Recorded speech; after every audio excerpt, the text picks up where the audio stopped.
All right, so welcome to our first installment for the RZX Lounge podcast series. Joined with four different people tonight, including myself, RZX JJ Reds. But before we begin tonight's episode, I would like to thank the episode's sponsor. That would be Ice T Aesthetics, has been with our on our team for the past few months here, starting in late 2023. Use code RZX for 10% off in the checkout. The link to their website will be in the description of this episode.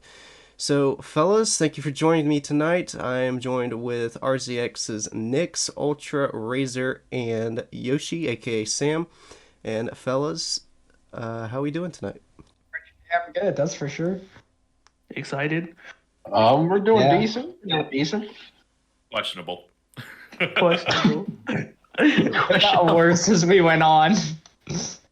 Yeah, I don't know if that's for because Sam lives 6 hours away from us. If we're talking, Yeah, it definitely is in the fact that it's 2:15 in the morning.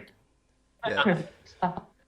But while we're on the discussion regarding to Sam, of course, we should talk about what's been kind of the number one topic for motorsports here in literally the past few days, and that is literally seven time, which should be eight time, world champ in F1 Lewis Hamilton, moving from Mercedes after a very long career to Ferrari at the start of 2025 for the season. And I mean, Sam, since you've been a fan for Lewis, following in his journey with McLaren at the start of his career to now with Mercedes, this being his last year. I mean, what was your reaction to seeing that? I know we like to joke about F1 silly season, and it was a long running joke in the community, but for it to happen, we just want it to end. All I see it as is a plot for more money. He hasn't won a race since 2021, Yeah, I think so. Yeah, 2021. and let's face it, if he gets a win this year with Mercedes, it'll be lovely to see again. But I don't think he's going to get the freedom that he's wanting at Ferrari. Well, I'm gonna kind of add on to that. This is definitely for money. Obviously, it's difficult to say no to one, a legendary team, and two, a $40 million contract like signing bonus.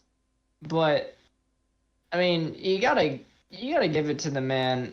Although George Russell has proved that equipment can be fast, they had that 1-2 in Brazil with George Russell winning. Oh, and it just, I don't know. It just seems like, other than that, Mercedes has been there, but they kind of turned into the Aston Martin of it, with Ferrari and Red Bull kind of taking the top spots. It was like, I think what he's looking for, other than to change, or I guess you'd say, other than to end his career at his dream team, I think it's I'm also kind of personally- that need I a see it new more- start.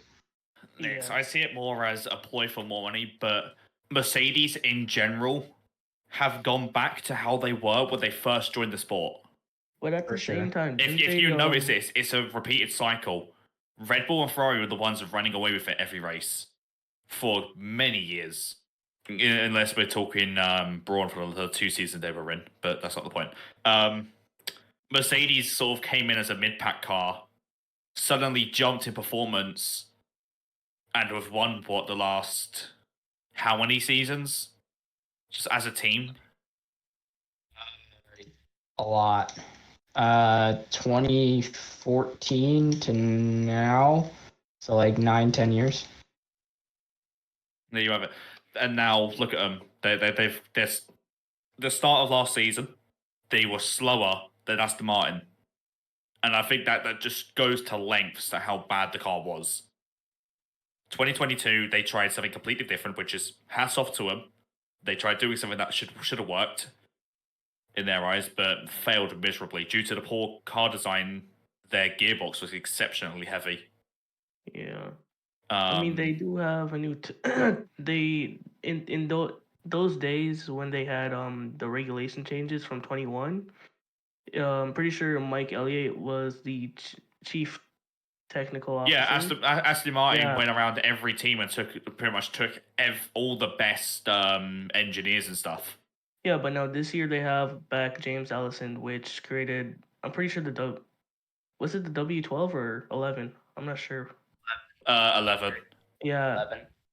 The yeah, beast of he's that back. So car. hopefully, BC promises in testing at Bahrain. So I think another thing we really need to know, JJ, I know you like your little conspiracy stories as well, so I'll get your opinion on this. But at the early part of Lewis Hamilton's career, he was at McLaren and was doing great at McLaren. And 1 year before the major regulation changes, he switched to a team that seems it would be mind-bogglingly stupid to go to. yeah, I remember that. And he works with that team, and they immediately become the powerhouse.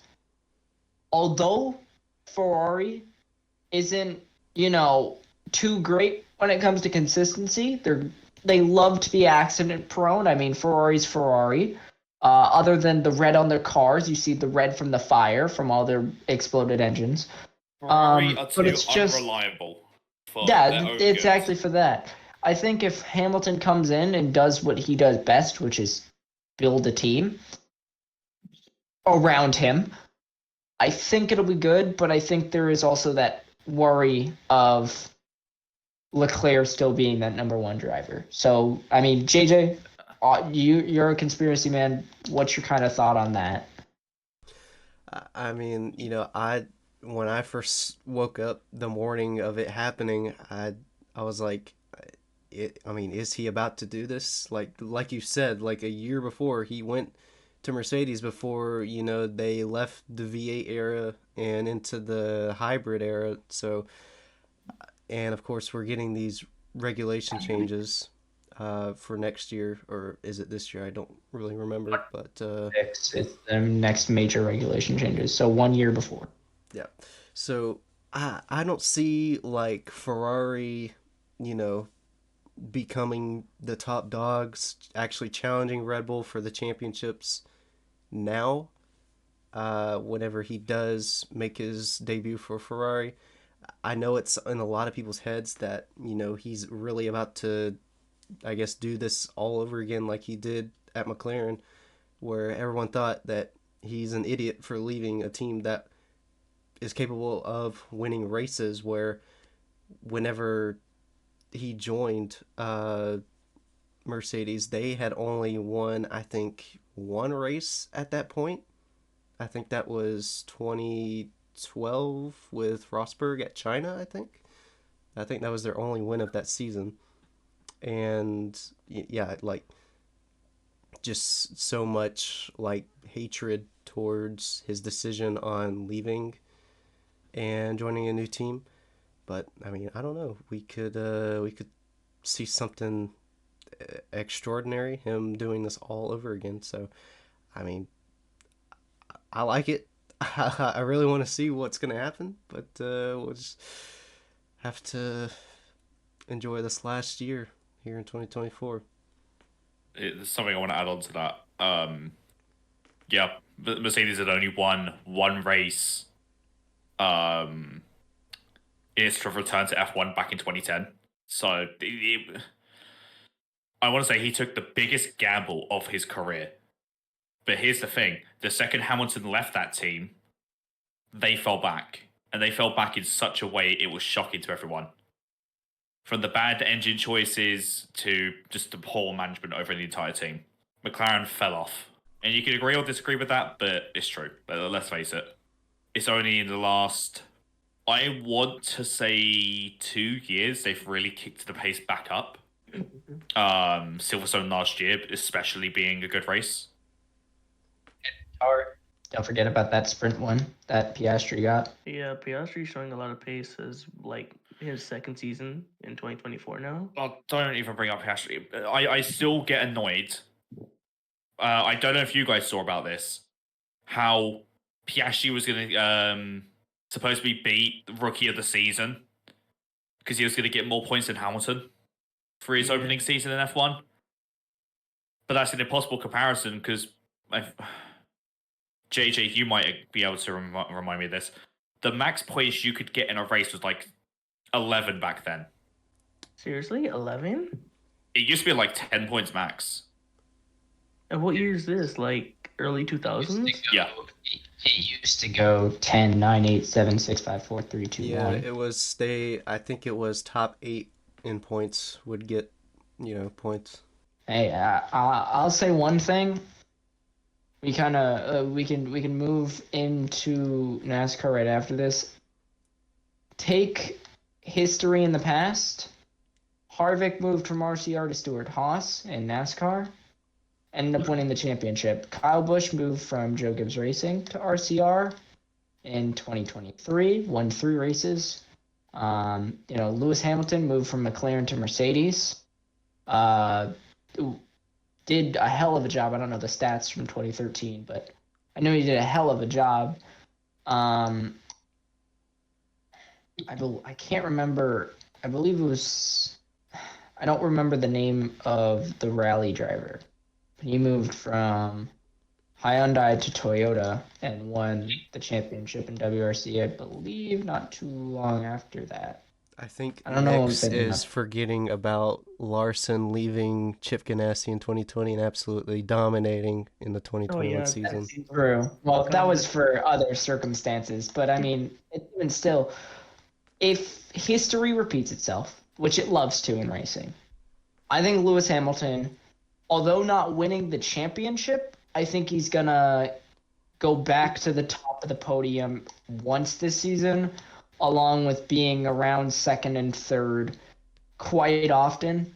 And I'd say finishing off the season with a 4th place driver championship standings, with Ferrari as a whole becoming second at the championship behind Red Bull, just barely beating out Mercedes. I'd put that as my prediction. For 2025? For 2025. Yeah. One of the things for this season for F1, I don't know how well you guys keep up with the updates from teams about how car development's going. Yeah. But if what Mercedes is saying, what Mercedes said, if it's true, they could have a car that could finally rival again up the front. As per Hamilton's request, they've moved the driver's seat way the hell back. Because in his words, it felt like you were sitting on the front wheels, which, in comparison pictures, if you'd looked between Red Bull, Ferrari, and Mercedes, they were one hell of a lot closer to the front. In 22, 23. So, and if the way they're talking about the car actually feeling like a real car again, I think we could see quite a few podiums coming. I don't want to say that and then it not be. I don't want to get my hopes too high, but you get where I'm going with it. Yep. Yeah, for sure.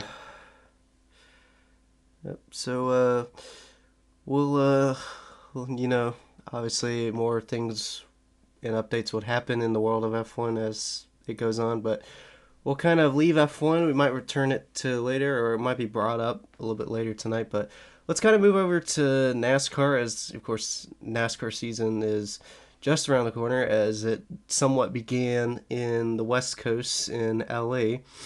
So, obviously, controversy has been, a thing in motorsports, but it's really starting to, I feel like, kick in now as, racing season is, back underway. Obviously, there's some sort of controversy that starts in the beginning of the season, and that was NASCAR's decision to reschedule, I guess, the LA Clash, the Saturday of when it was originally going to be Sunday. Obviously, we know that the weather for Sunday afternoon wasn't going to be good, but did NASCAR do a good decision on announcing it literally the day of Saturday, where they ran it, and of course a few hours later they announced it, and they literally ran the race. And a lot of people are talking about how fan attendance wasn't there. I mean, it's the Clash. It's not points race, though. It is kind of fun to watch sometimes. Everyone's getting mad at each other because they're all leaning on each other, bumping and banging. But you know, I'll let you start, Nix, if you want to take control of that and see where we end up. What's your thoughts on how the Clash went? You brought up the attendance figures, and obviously that got really tainted. A lot of people got, missed the Clash. And we go to Adam Stern's tweet just 2 days ago.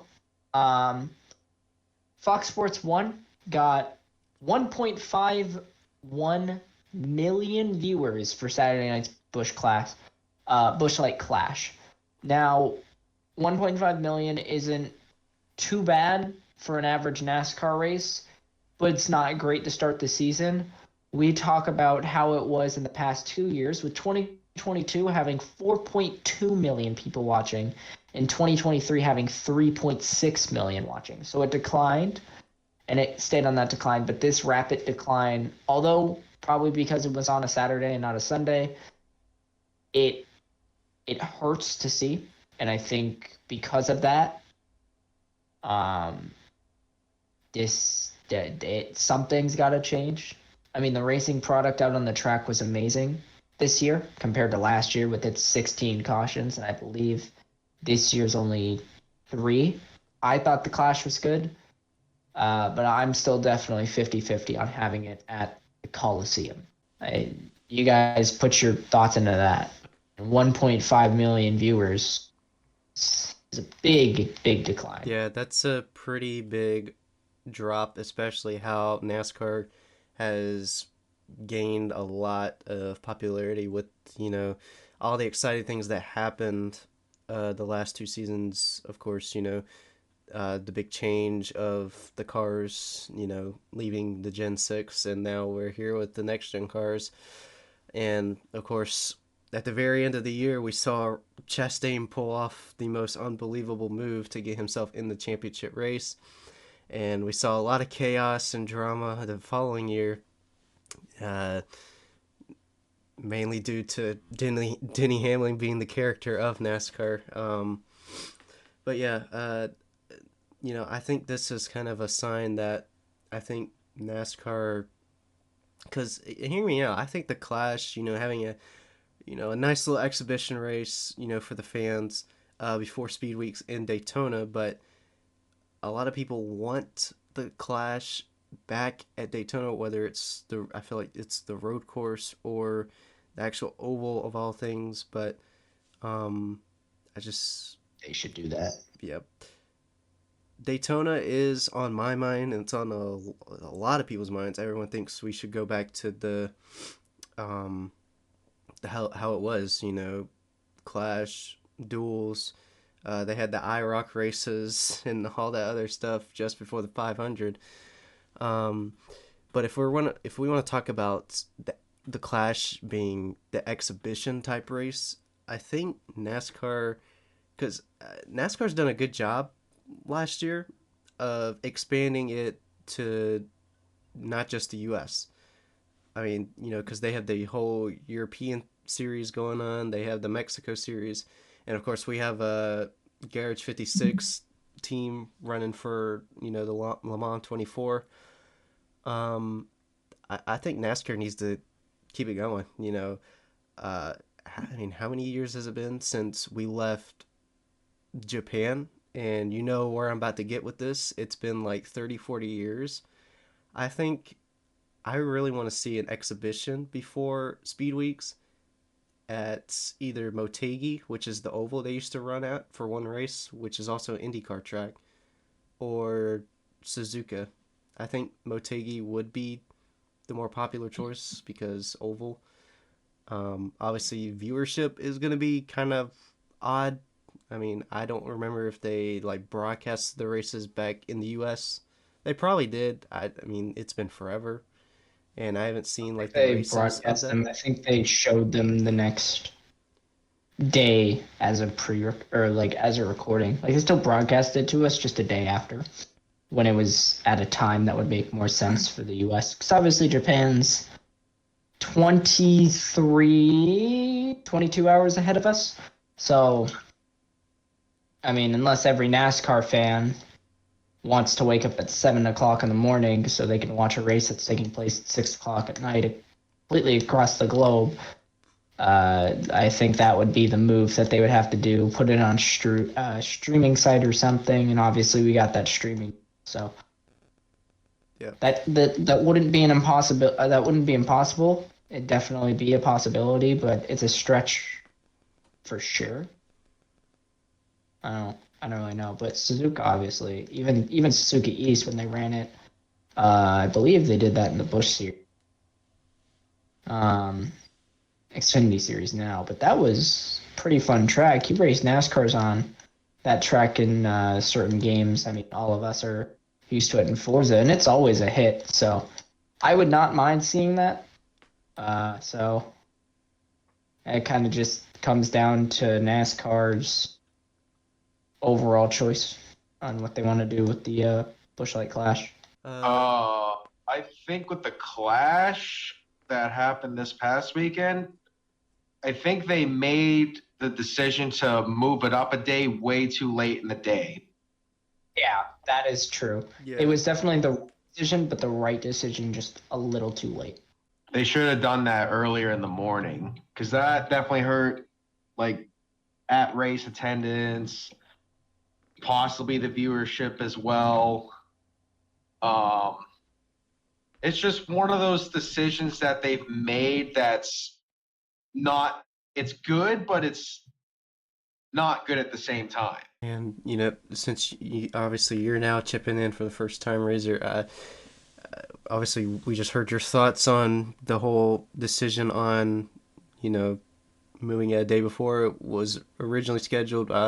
Where would you like to see a clash? Would you like to see it back at Daytona the traditional way, or somewhere else in the U.S. or overseas?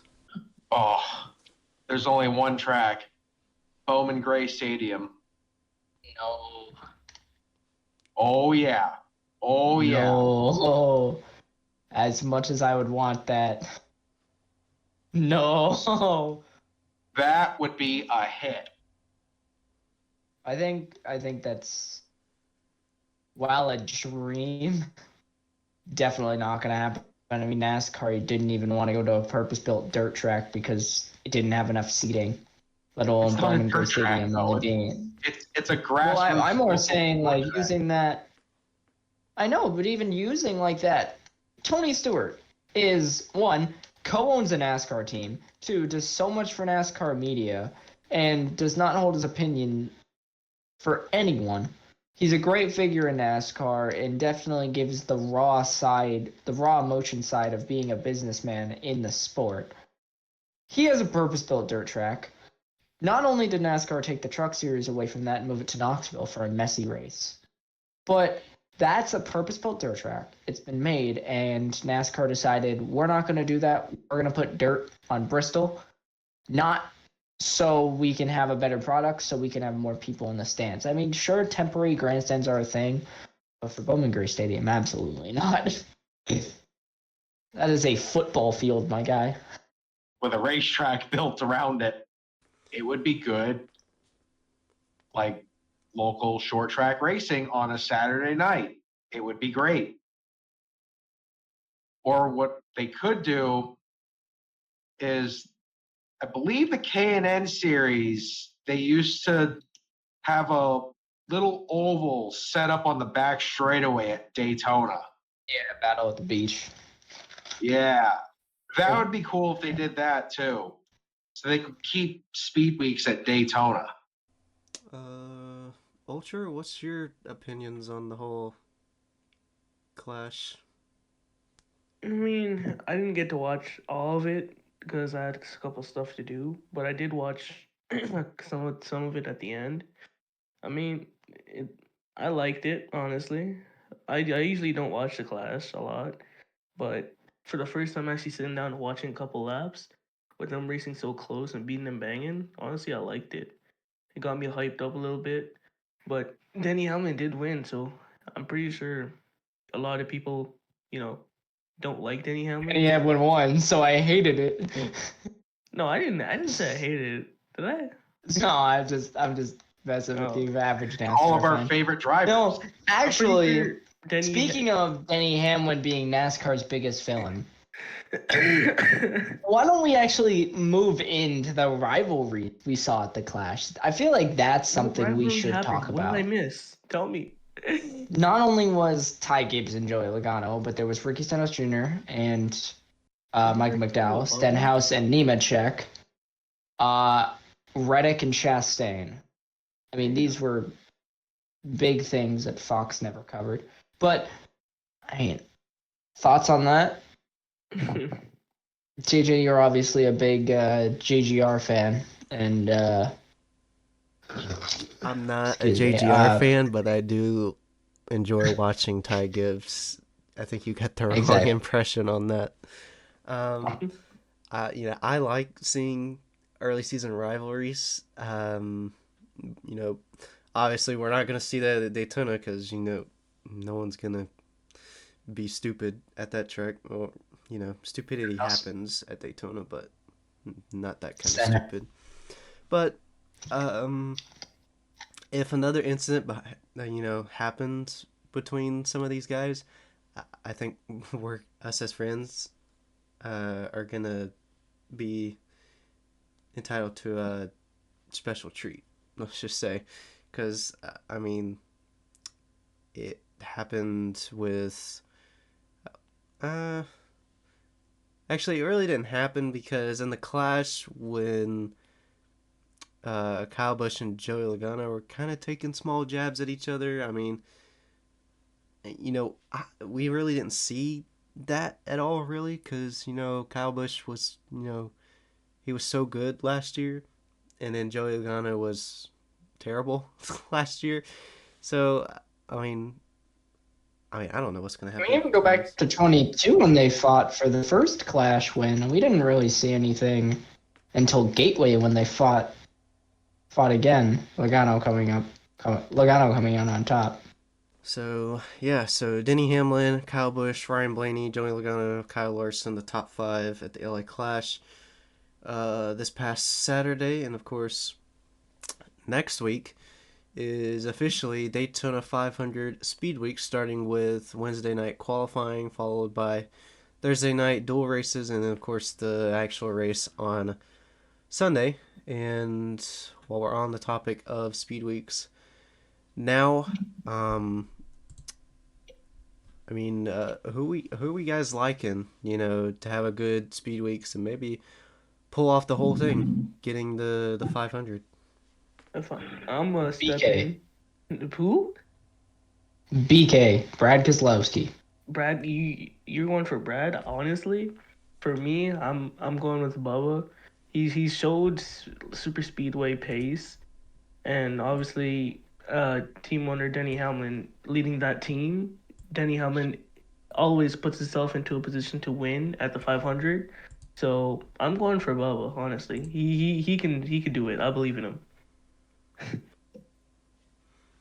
Yeah, I mean, seeing Bubba in 2022 almost winning the whole thing, he ended up finishing second in that one. And then last year, he didn't have a chance to win it because he got put in the wall on the back straightaway. And that kind of just ruined his race. And his car was 100%. So it really wasn't a clear shot of him racing, even though it was kind of messy towards the end of last year's 500. Razor, what about you? I mean, who's kind of like your dark horse and your pick? My heart says Chase Elliott, but I think it's going to be a Kyle Busch year. Oh, really? I think Kyle Busch is finally going to. 500? Yo. I think Kyle Busch is going to win his first 500. I mean, this would be what, his 21st attempt? I mean, Kyle Busch is. No one really is talking about him right now. I mean, the dude's won almost everything in NASCAR, and when you have, when you leave a team like Joe Gibbs Racing to join a new team, a lot of people are going to think his performance, his pace is going to change. It didn't last year, even though kind of, the second half of the season was kind of off. That's just how things happen. Um, but right now, Kyle Busch is like, he's on his minister right now. And he's really about to prove a lot of people wrong. A lot of people that still hate Kyle Busch after him leaving Toyota and now in a Chevy.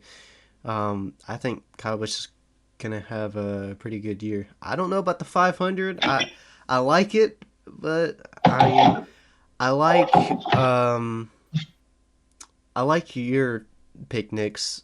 Keselowski, having a good speed weeks and winning the big race on Sunday. I just think him and Chris Buescher. I mean, because them two, people don't talk about this a lot either in the off season. They are always together at Daytona. They were like that in the summer race, and they were literally the same way in the 500 that last year. So I mean, Honestly, those two are going to be a deadly I mean, duo.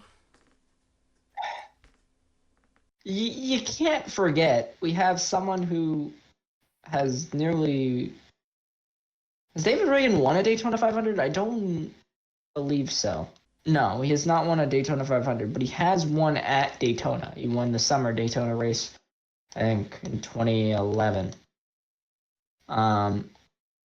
But like, let's just completely acknowledge that RFK is not going to be their two-car tango. They've got a veteran coming in with the Stage 60 car of David Reagan, who nearly won the Daytona in 2011 before coming down and switching lanes before the line, costing him a penalty and the Daytona 500 victory.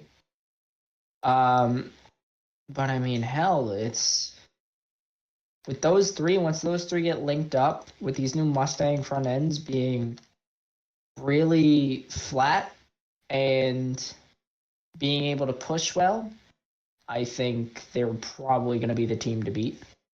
I've got my money on Brad Keselowski coming up overall and winning his first Daytona 500.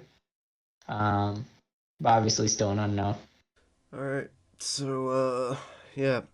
Just quickly looking at DraftKings Sportsbook, they have for the 500 on Sunday, they have Denny Hamlin in the winner column, Denny Hamlin plus 900, and then you have Ryan Blaney plus 1100, and then Kyle Busch, Brad Keselowski at 1200, and then Larson, Logano, and Buescher at 1400. So I guess they're honestly convinced that Hamlin's gonna get another 500 title. I mean, how could you pick against Denny Hamlin? I mean, he's so consistent at Daytona. I mean, it's so hard to kind of pick against him and the good Toyota teammates they have. Obviously Toyota doesn't fire off quick as the Fords do at the super speedways, but they know how to show up towards the end of the race. That's for sure. Also got to consider the fact that you look at the front end of those new Camrys; those things are flat.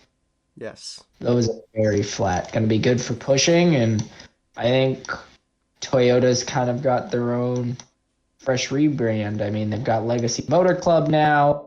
They've got a bunch of young guns. They've got the new car. I think it's going to be,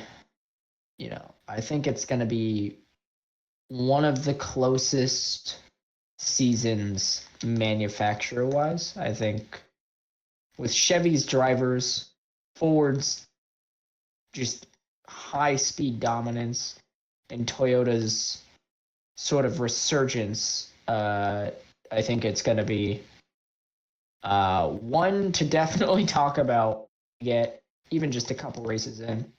And with that, of course, we have another 500 to talk about. That's kind of one that's leans over to what we do as sim drivers on Forza, and that is JRL's Daytona 500. Well, our, I should say our, because I mean, I operate it, so I would say our.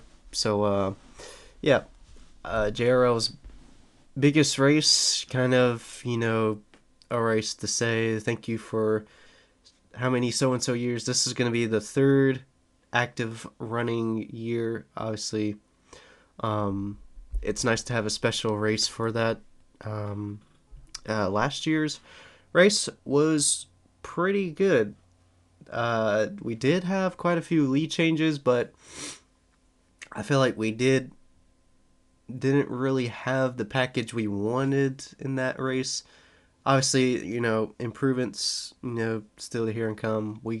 I feel like we have a really good super speedway package uh, for next Saturday's race. Um, but yeah, it was kind of, I feel like it was kind of single file for like the first 20 laps, and then everyone got linked up together, and then you know everyone went for the lead pretty much.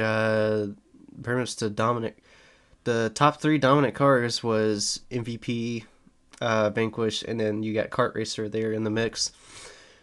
Um, but yeah, so Nick's kind of, you know, you've made your opinions on it when we did the, what was it, the end of the year stream for JRL. Kind of, express your opinions about that race and Forza Motorsport 7's, draft package, and all the stuff that can lead up to who can pull out this big win on Saturday.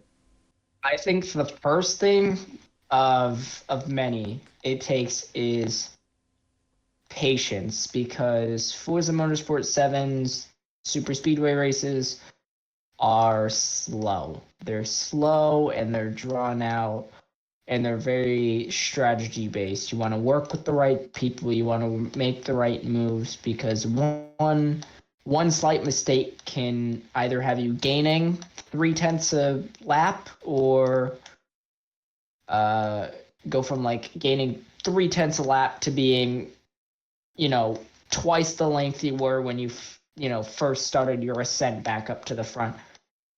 It's very difficult. This isn't a pack racing type. It kind of goes more towards the COT era.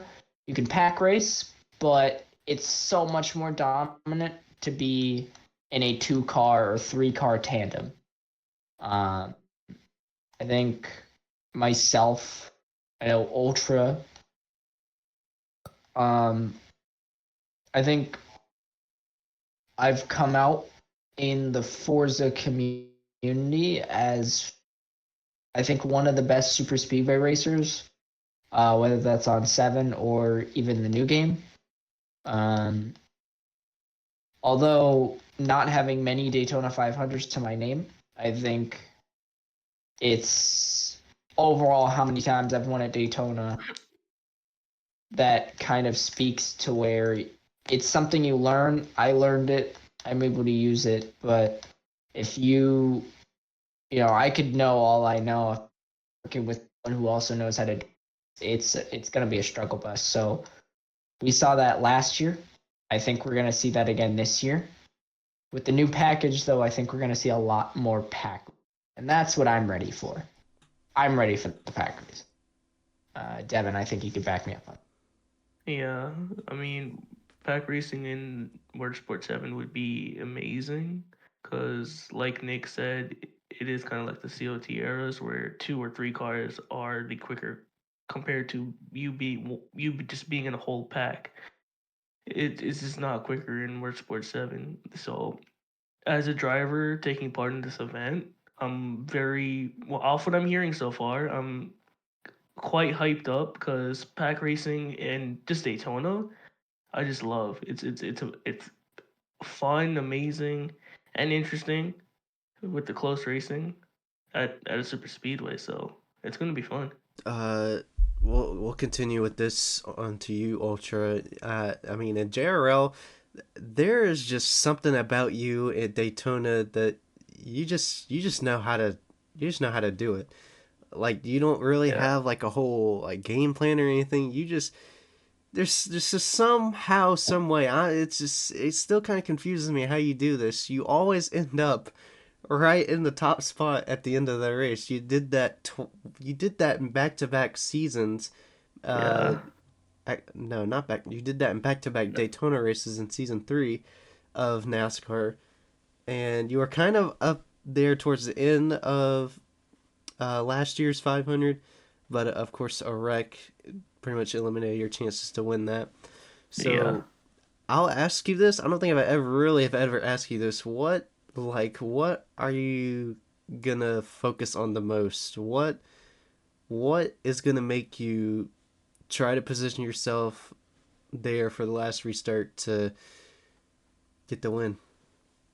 Well, honestly, just knowing the people around in the community and knowing who I work well with will be a huge factor because it's at Daytona. It's who you can trust and work with against other drivers that would work against you, or what rivalries you have as a driver. Because at Daytona, if you are fine with a lot of people and are down to work with a lot of people, it gets that on your side. And if you can position yourself in like the last couple laps for a perfect move with the right people, I'd say 65 to 75% chance if you play it out right, it will work in your favor. And that's what I try to do. Just know the people around me in certain areas of the track, like sorry, making moves on the back straightaways on the high side with like sometimes making a couple of races because I know I can work completely. So it's the trust at the track with drivers.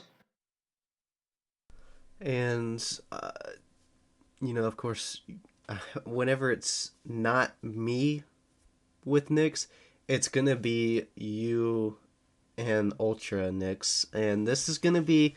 I don't know if you've done this in the past, but I'm just gonna assume this is your first time doing being in the broadcast booth with me for about a 3 hour long race.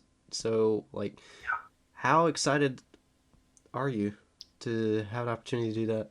I want to get one thing immediately off my chest and say that broadcasting is probably my favorite thing to do right now. Um, but it's a super speedway race, and I love super speedway racing. I've actually had a lot of success in the super speedway recently.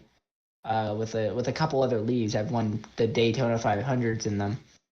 Um, but I think now being in the eyes of the broadcaster, uh, it's gonna be a different feel. I'm gonna miss it. I'm definitely gonna being out there. I'm gonna want to be out there. But you know, I think what's gonna happen is I think once we get into the groove, we get some good racing, and I'm definitely gonna find my stride in the commentator booth. So this is gonna be my first. I don't think I've commentated for over anything over 2 hours before. I think the longest I've done was a NR 2003 sim that I did um, to myself. Wasn't streaming, wasn't recording, wasn't doing anything. Um, so this is going to be new, but I think this is also going to be something that's going to kind of it's going to give a little bit of a ting to the final race. I mean, obviously it's not going to be the same old, but new light in the booth with myself and you. Obviously, first time we'll have. Is this the first time we'll have two commentators? For JRL in a race, yes, I believe so. Yeah. So that's gonna be new. And then also just And we've got some people who haven't raced in a while coming back. So to watch them instead of racing with them is definitely, interesting. Yeah, and of course I'm in the same boat with you, Nix. It was kind of, you know, I felt uncomfortable for the my first full time year doing broadcasting for my league. Um, I was like, man, they're having so much fun out there. I want to race with them one more time again, uh, and after a few races, I felt fine. I liked it. I was comfortable with myself, and now I feel even more comfortable because I got someone to actually do it with me at the same time. And of course, I know you really want to do this race, Nix. You had an opportunity to win it last year, but it kind of fell apart on you in the last 10 laps. But yeah, very glad that you get to do this with me. And Razor, I believe this is going to be your first time ever racing with us in JRL. Is that correct? I believe so. I wouldn't be surprised if I flipped once in the race. Oh my god. I wouldn't be surprised if you flip twice. I'm probably gonna flip like 6 or 7 times, Predictions for racer flipping at Daytona JRL? 3. Just me Yeah, and that. Daytona just don't mix very well. See, this is kind of funny because Ultra, you know this. This Yeah. is gonna be. This is kind of gonna. I flip in every Daytona race. This I can back this is him a up. running. I've seen it before. This is a running joke. I have gotten airborne in every single proper league race I have done at Daytona since 2019.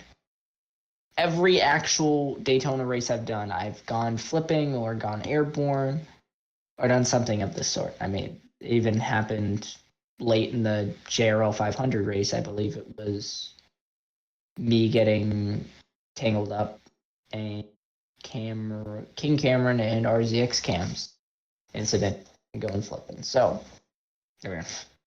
So we have a lot of familiar names on the entry list for this race. Now, what is the entry list actually? And a lot of heavy favorites for this race who were good last year. I want to point one of those out, and he's already at the top of the list for many guys, and that's MVP. I believe this is going to be his first race back on Forza.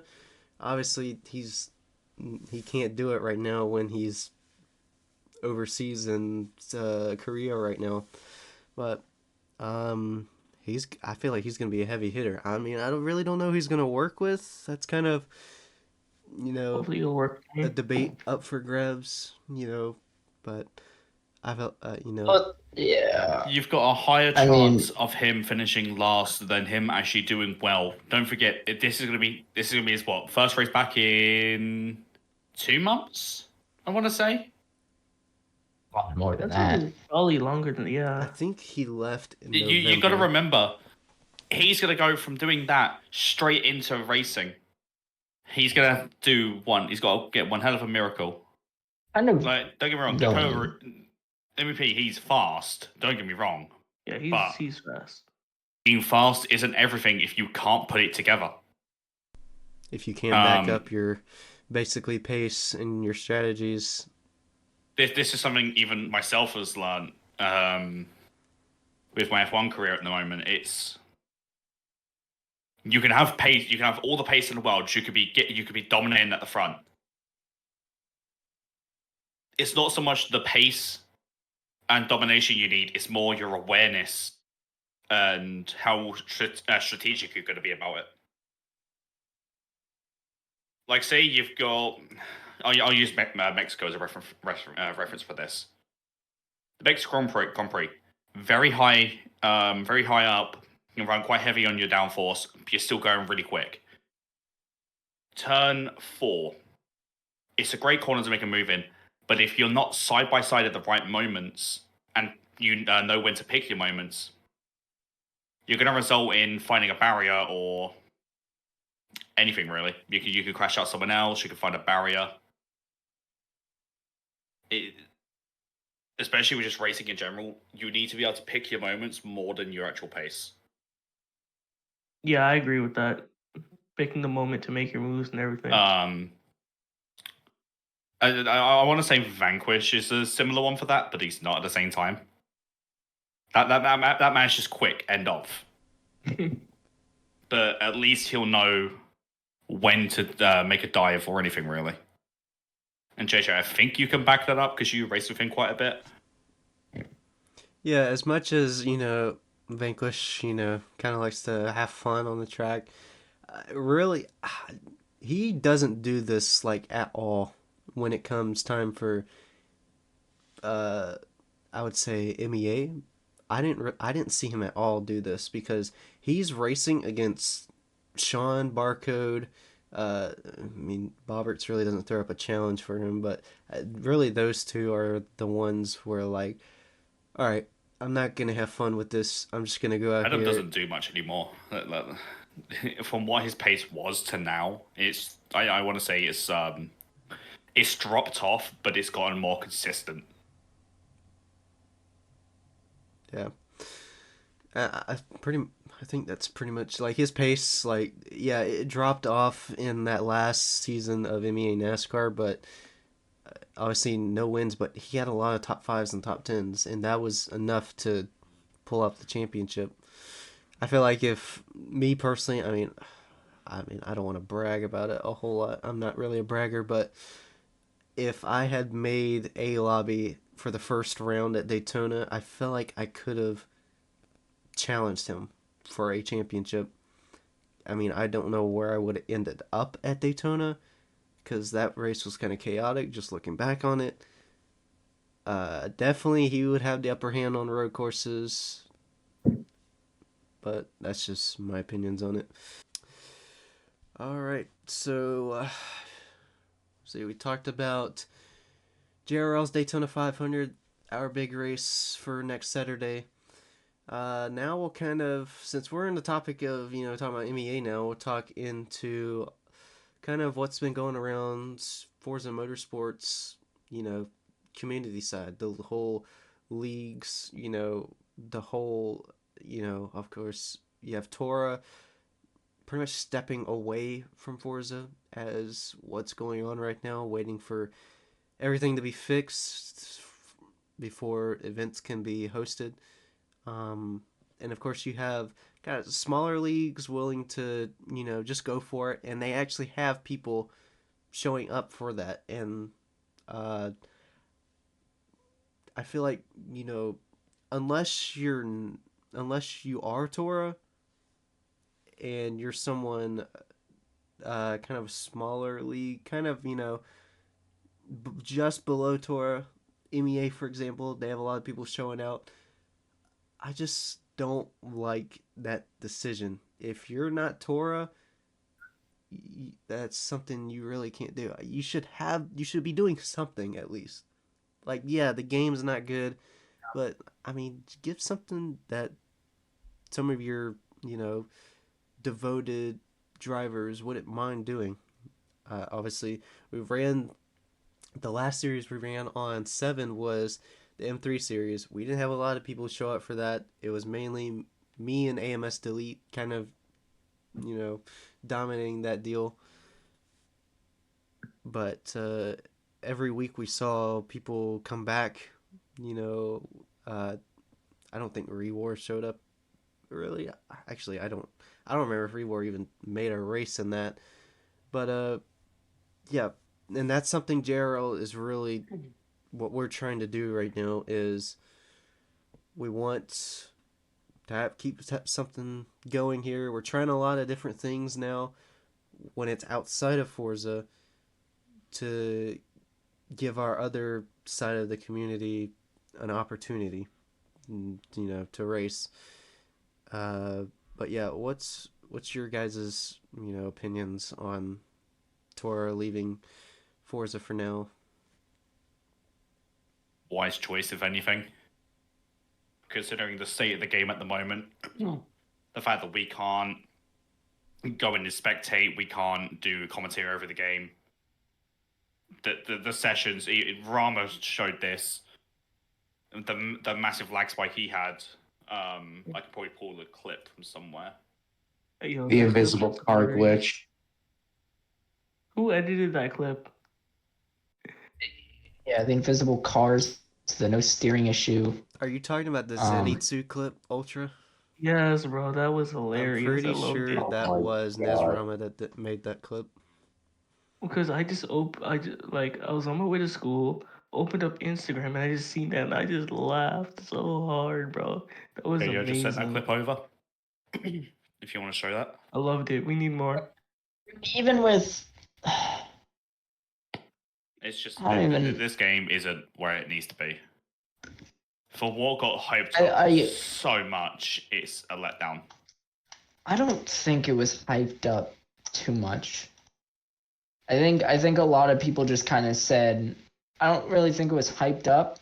More or less, there was a lot of it that was just people being like, all right, this needs to happen. It wasn't oh, this is something that should be in the game or I want in the game. It's like they made a benchmark as if they were corporate. And I think that's one of the things that made the game a letdown. Because the core gameplay is no shy of, amazing. Like playing the game and having, well, I personally actually have a lot of fun in public lobbies, which I couldn't say for the last game. There's definitely still known issues. There's definitely still people who either grief or don't take the game seriously. But the new safety rating and skill rating system sort of helps with that. Few tweaks here and there, and I think it'd be better. But when it comes to leagues, I think it's too early to move your game or move your series over, but it is definitely not too early to start exhibitions or maybe one or two, race seasons just to kind of see how stuff goes. I mean, myself, uh,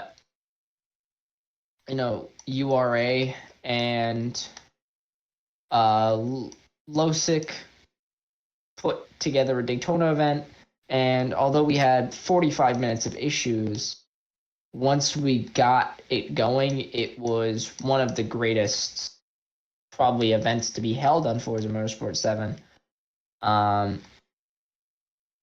Or not on 7, on 8. Apologies. And even I know there are a couple leagues that are already doing, they already switched full time over. Granted, most of them are smaller leagues taking that risk and getting it ready, because this is how they grow. But I think with the state of the game, too early to move your entire series over. Way too early to move your entire league over, but definitely should start hosting events, whether that's small endurance events, maybe a sprint, maybe heat races at a main feature. Whatever you want to do it, because that's how you get people, that's how you have fun, and that's how you kind of enjoy these new games. So I'm gonna add on to that. The only league that I have seen switch full time to the new game and has not slowed down whatsoever is FSRX, because there is still roughly at least 20 cars showing up to each race. I just don't get why you'd move to the new game though, considering the bugs. You can't stream or commentate over races. You can't spectate. So, like one of the massive things that builds leagues up is having their own Twitch, having the fact that you have people to commentate over the race and gain interest from people who are watching who want to come and participate. It's all fair enough putting posts out on Xbox and stuff saying like, look, we want more drivers and that. But at the same time, where's the point in that? I mean, the best way to get out there is having people stream during the race, have people commentate over it, and the recognition from there to build it up. It's like it's how a lot of other leagues have done it. This isn't like me just talking specifically Forza Motorsport here. I'm talking like leagues in general. FTR was one of them. Full Throttle Racing.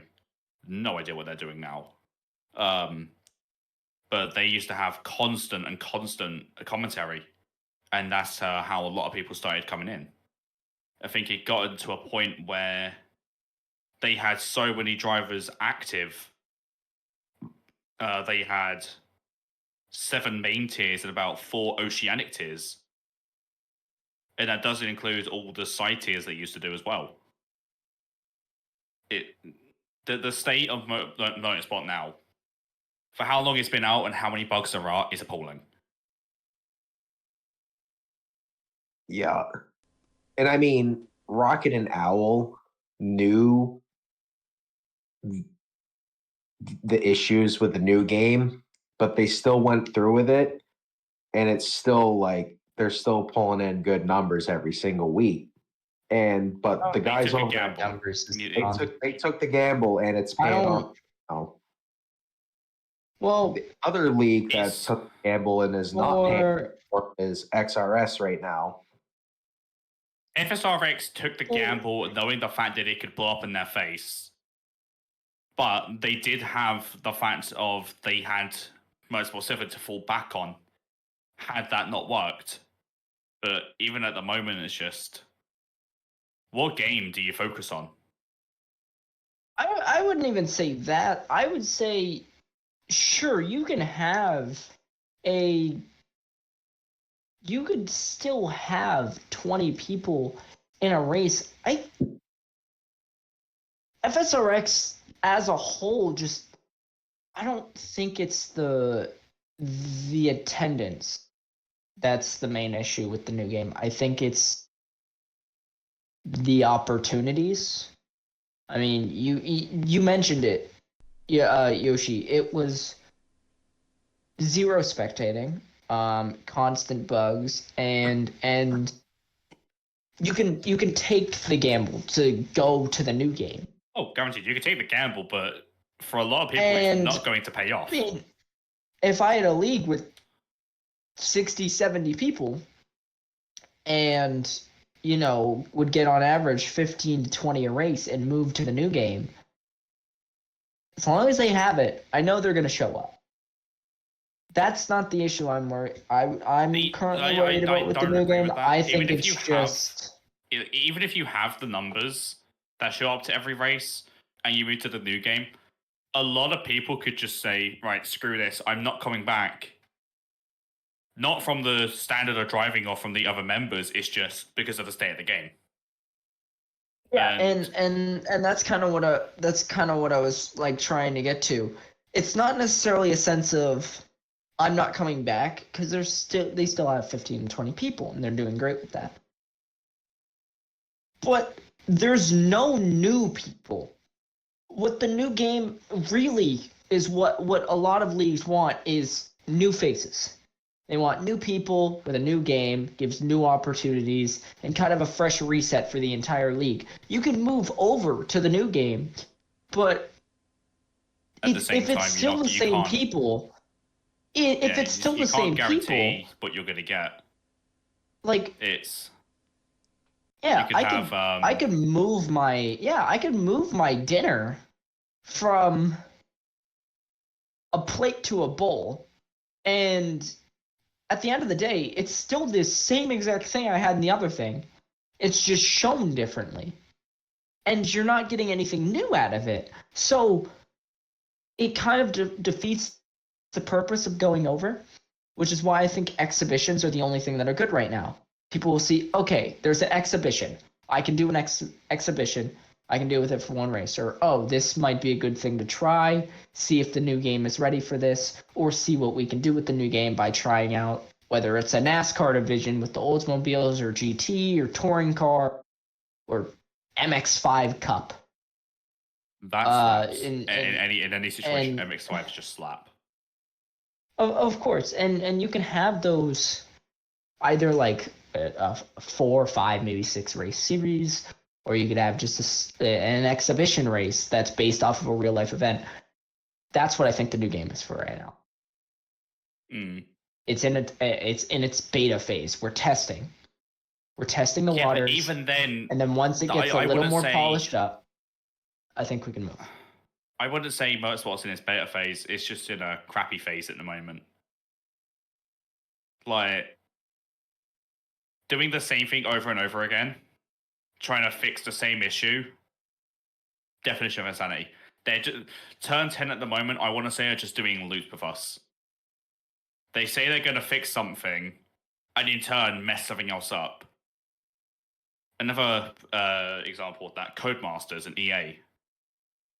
Why Codemasters thought it would be a good idea to go and pair up with EA, beyond me. But it feels as though everyone's rushing to get games out, not caring about the bugs. It's like, especially in ARC, what we've been saying, we would rather play on the same game for 3 years, or 2 or 3 years, and have Codemasters come out with the best game they can. And how do I put this in words? Turn 10 or like Forza in general did this with like Horizon 4 to 5. When 5 came out firstly it was brilliant. And then the bugs of all the traffic came in, and then the constant lobby disconnects. I feel like we're going to see Motorsport take a massive downhill before we're going to see it come back up again. I think that's what it's like with every game. I think there's a dead point in every game. Sadly, Forza's just getting it right at launch, which is hurting its PR. Ultra, but I mean, it's Ultra. You're a league owner. I'll go back to you next, but going back to the league side of things. Ultra, you're a league owner, but you really don't. You guys really don't do a whole lot on the new game with the flaws. Yeah. Is that an intentional thing, or are you just kind of just watching and waiting? I mean, honestly, what I'm doing is watching and waiting because, like Nick said, I mean, I'm not on as much to play the new game, but off what I'm hearing, there's a lot of bugs going on. So just watching and waiting and seeing what's going on, and getting feedback from other drivers or Forza Motorsport themselves just gives us information on when or what to do at right time. So I feel like we're just waiting for that right time to like take action. And at the size we are as a league, I don't think we need to take that risk to open up a series or like transfer immediately. But for lower leagues, I would take that risk if I was a lower league. But where we are right now, I think we're okay. It just loops back to taking the gamble. Yeah, it does loop back to taking the gamble. And just kind of like, speaking of that gamble, we finally got, I think, our first look at a promising update. This kind of moves us into like the February update discussion. We're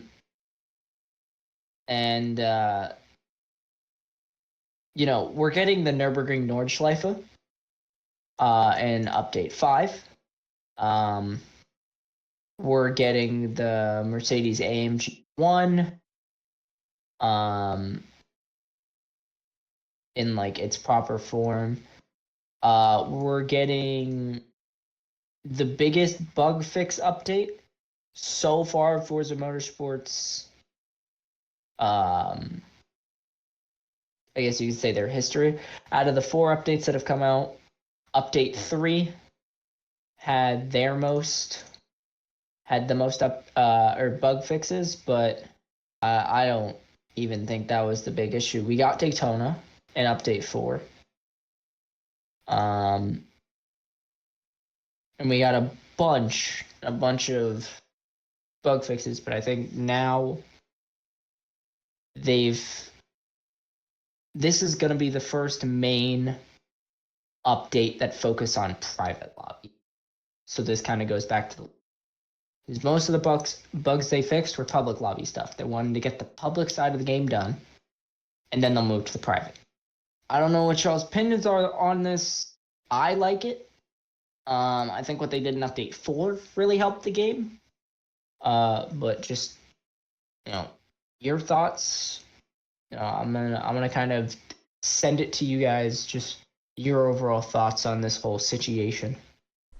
I mean, there's not a whole lot of decisions that Forza's been making in Turn 10 that I don't like. What's an example? Yeah, I mean, Skill rating system. yeah, there's a lot, really. There's a whole lot we could talk about for like the next like half hour. What Forza's still, doing. I mean, you know what?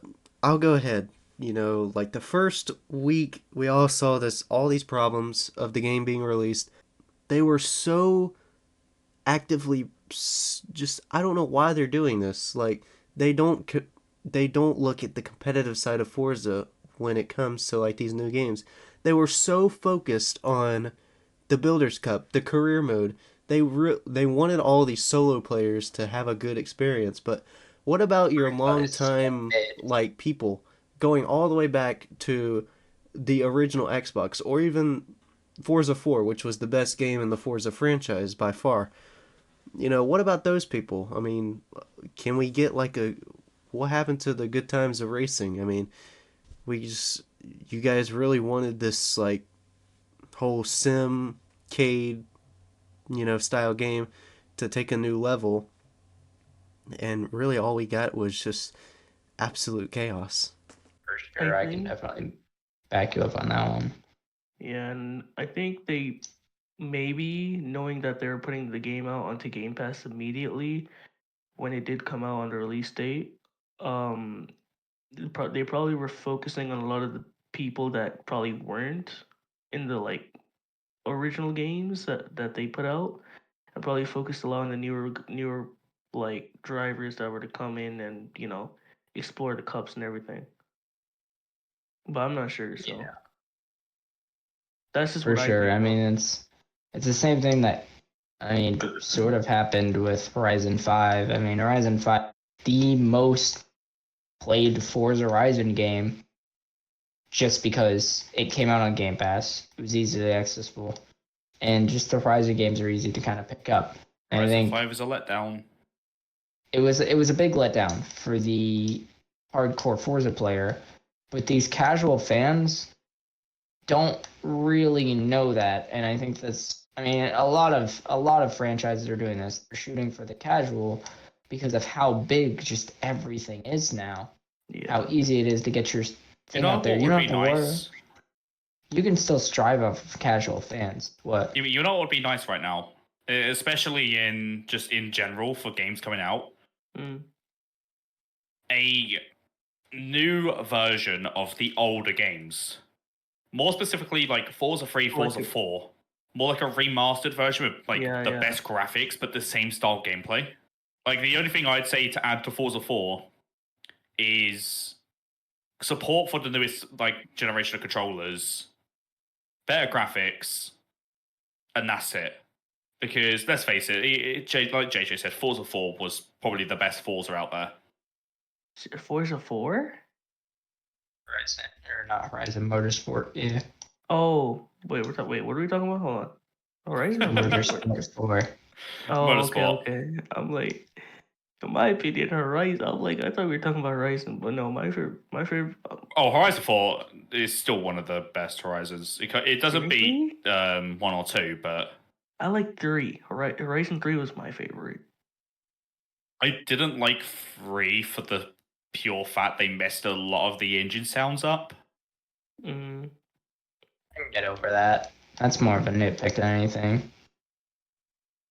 Like, the gameplay was brilliant, don't get me wrong, but Going it back just... onto Motorsport, I can't say anything about the OG games because my first Motorsport was 7, so I can't. My talk much first about ever Forza game must have been Forza 2. Damn. was way back. What car And was don't it? you dare say I'm old. I only turned No, 20 this year. I never. I'm almost, bro. I'm becoming an adult this year. Oh, you're still Pipsqueak. Oh my god. Nah, you got a lot to look forward to, I'll tell you that. Yeah. Can't wait. Rank at the parties he goes to instead of doing JRL discussions. Or he just Oh, my bad, completely I couldn't forgets fight what back. Yeah. what he promised to do 30 minutes ago and just goes partying at a club. Okay. We don't talk about that. What, You are we just did. railing him with insults and stuff now? No. Did you?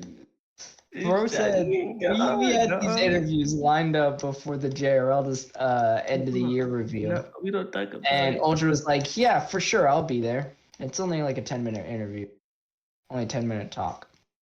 Kevin's No, the that's too worst much. for anything time related. 5 minutes. Just tell him to 5 be there minutes. on this date and that's it. Don't tell him a time. No, we didn't even just tell him that. We told him like, hey, this is happening. He knew it was happening. We checked in with him the day before, and then we checked in with him like 30 minutes before the stream started. We're like, hey, you gonna be there? He's like, yeah. We tried to get a hold of him five minutes Nick before he called was me supposed to and come like, on, and just Ultra, nothing. my And then guy, I just you said, need I'm to- going clubbing. I'm You going need clubbing. to So, sort yourself out. No, see, so No, there's no way you can You're not- sort you're get not yourself out of this one. You're not. But I mean, even going back. I must send Cam to take out your ankles. Cam can't take out my ankles. I'm sorry. If anybody on RZX could, it's probably Have you Ramos. seen him? He is definitely got the look of an ankle biter. Okay, now we're talking about Chihuahua of fighting. the esports team. For real. Anyway, on a completely Back unrelated to the side, though, topic? going back to the whole thing with Yeah. the leaks and that. A lot of it, we want to see new people come in to play the game. And now I could drag Cam through the mud here. His first ever race was back in IMS with myself and a bunch of others. MVP was there, and like SSR Brawl. Even like SSR Turtle, or when it was SSR Turtle and Quinn were there, and that. It was Long Beach. He just pile drives everyone into turn one because he just slams the brakes without realizing he could block up so easily. And I'll be honest, I did the same as him, like a couple months later. But look where Cam is now, going from easily one of the worst people I'd seen in racing to someone who's got potential. There's no doubt about that, but just to someone who now has an ungodly amount of rage. Nix, I think you could agree on that. I don't want to talk about it. I can agree. That's still a little painful. But we want to see new faces who have no idea what they're doing. So us lot who've been racing for the years, it's they're all different pace based. Like JJ, most of the time up the front, myself mid pack, Ultra just being Ultra. Thanks. Going clubbing. Thanks. Yeah, going clubbing. Thanks. I haven't been since the last time I went, okay? We don't talk about it. I haven't You been did it since to the last yourself, time. though, that's I the wonder. problem. Yeah, when Nick exposed me, okay? Like that. But even for myself, I want to see new people who don't know what they're doing to come in so that they could be taught how to do things. Because let's face it, you're just learning how to race properly. You're learning how consistent you are, what sort of strategies you should be doing. You've got people to coach you through it. You don't want to push people away just because you're good and they're not. And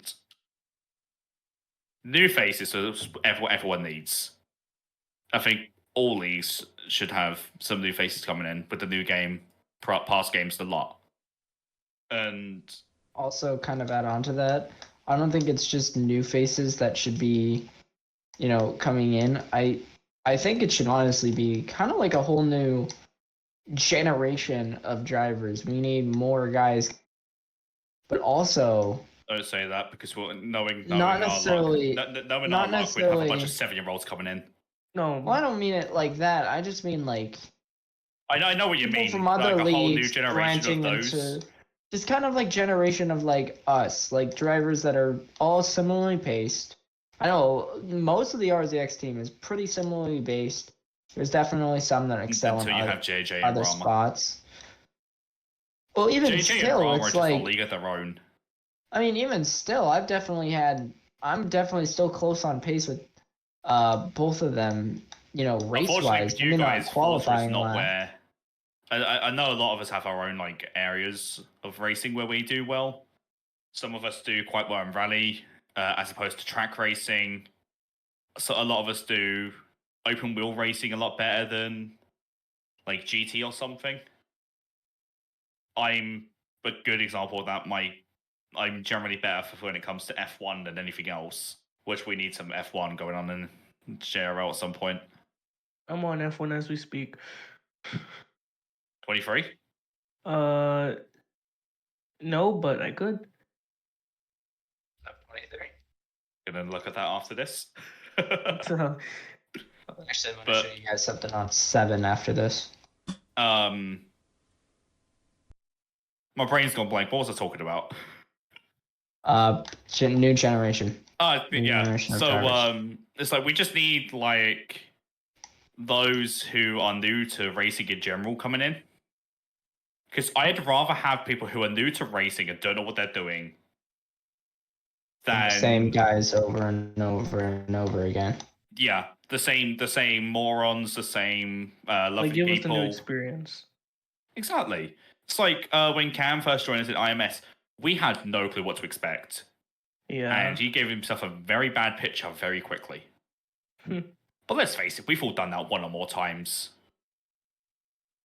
We've all just had that one moment where we've messed up. So it's just we need new people that are across the board in pace. Those who race at the front, those race mid-pack, towards the back. It's just the racing community in general just needs to sort of refresh and new additions. Yeah, just getting so new that we people have. is definitely gonna help. And it's not even getting new people; it's getting new leagues. The one downside, I think, at least for me right now, is the new leagues that are coming out. People that are in They big don't know leagues. what they're doing They- entirely. It's not even just that. A lot of leagues now, at least 3 or 4, on top of like off the top of my head, they're leagues that are they're drivers that are known for racing in a certain series. Them going out and deciding like, hey, this is fun. I kind of want to do it myself. But the downside is they don't have, with how stale Forza League racing is at this moment, it's difficult to find new drivers that could fill that league. So all the new leagues right now The end up all just of- becoming smaller versions of their big brother, basically. And See, this is what I it's rather like. you I can go like to small leagues where it's only a small management team, 3 or 4 admins and an owner, and it's dispersed into a constant 20-man lobby. Because at the end of the day, I'd rather be racing in smaller amounts in smaller leagues than go and join a big league where they're known for being stupid.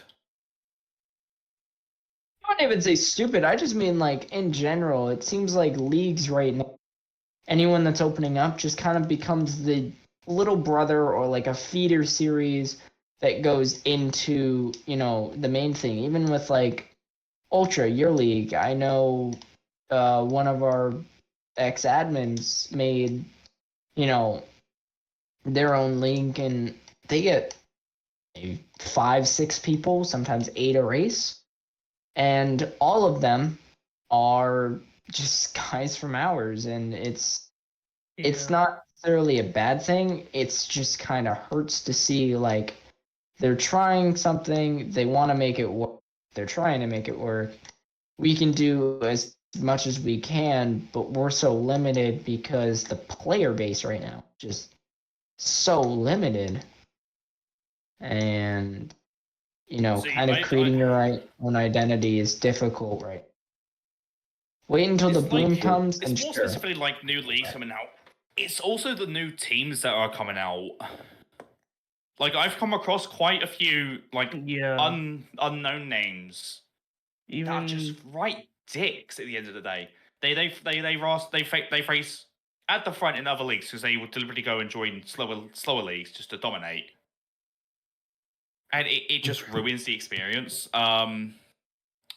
We had someone in, or we've had a few people in ARC like this. I don't know if you lot have heard of the HPR boys, but they're a quite fast esport team in F1. And the difference between them to others, they'll give you the help in the heartbeat.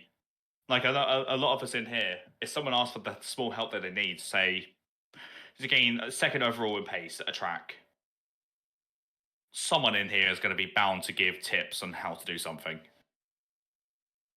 And it's new teams and new leagues, they just don't fully understand, grasp. I can't talk today. Right. They can't grasp the fact that in order to improve as a league, you need to simultaneously be doing the helping of other drivers, posting guides on how to tune or set up their cars correctly, strategies and stuff like that, and devote the time into being a fair team.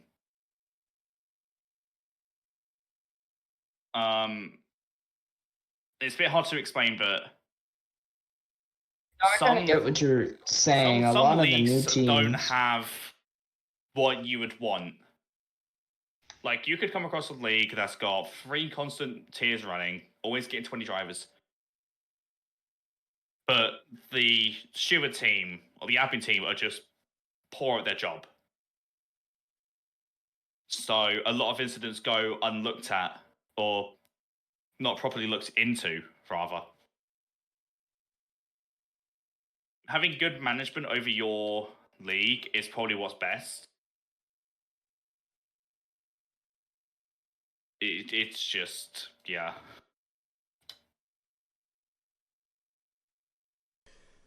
Yeah, we definitely don't want to. What's that guy's name that was in Nationwide a few seasons ago? Driver. He only did one race. who? He was like an Australian, New Zealand guy. Australian, New Oh, the Zealand. Oceanic lot. The who? His name was Driver. Nick's had a good time with him when we were in an Xbox party. Dude, that was back when Nick's used to just scream at everybody. Who? Kelly I Husky? need to hear this now. So, If anyone's got any clips of this, please put them in. I don't think there's clips. I have clips from that race of just me just getting wrecked all the time. But season 2, first run at Daytona. Yeah, so Australian, New Zealand guy. Everyone called him Driver. I don't know why. I guess that was his just tag. He wasn't good. He was just so annoying every time he come on the mic. I'm surprised Nixon Ultra doesn't remember this guy. No. They've probably been to the clubs a bit too much. I haven't been in both. Let me pull up. Okay, I'm gonna go to URA and go It to rings a bell, but league I can't history. League history, NASCAR season. So, all the people that started. I'm gonna kind of go through some of these names. I'm pretty sure he got. Didn't he? No. I know who JJ's talking about, but I can't put a finger on the gamer tag. There was no one in season 2 that had anything driver related in No, it. no, we had a driver related. It's just that we kicked him because of all the complaints and how he was driving and everything. Hey, Ultra, I don't mean to call you out here, but in our in our season results, you spelled Wazowski wrong. Season 2. Anyway, And him. so Remove his season leg. 2, I think the only person I can really think of that I used to really have a struggle with in season 2 was maybe Bray. Like Bray Loves You. Who is that? Exactly. I'm pretty Pew sure Pew, he just show up a couple question times. mark, Pew And I Pew, forgot. Rama, Ant, So- Kelly Husky, Dom is bored, Mayhem, Oh, you love Leafy, Kelly Husky. Tank Boy, Unspoken, Tomcat, Leafy, Hawk, Garrison, Ragnarok. We had HOA Miller in there. I don't know. But yeah, we don't. I don't know. You're gonna have to find some sort of clip. If you could send that to me, for sure. Send it into the team chat. I just need to hear Nick's raging. No, you're probably not gonna. It's probably like an Xbox clip or something. But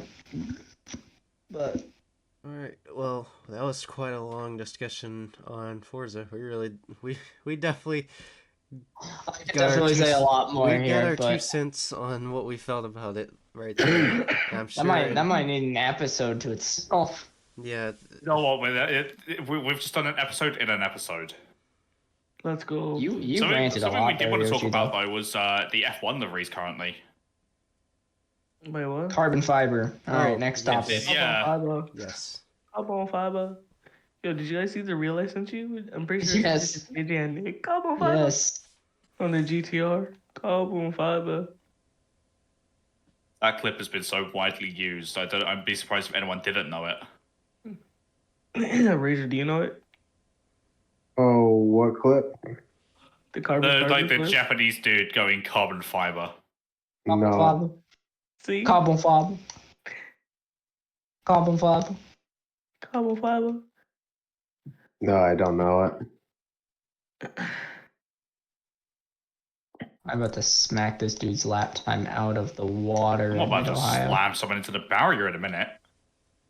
There's no color left to my car. It's been scraped up so badly.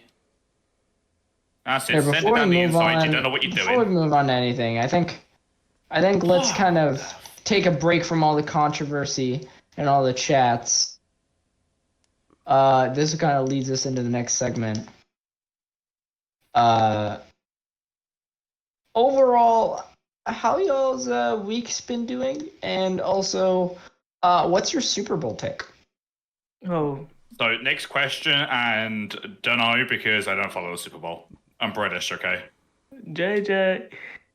I want to Uh, hear yours. I mean, I've got a lot to say on that. It's gonna be controversy. I know Nick's didn't want that, I guess. Wait, what? But my week, I mean, I went up to Raleigh, North Carolina for about a week and a half. Mhm. It was fun. Got it to eat a lot. Got to eat a lot, which is good.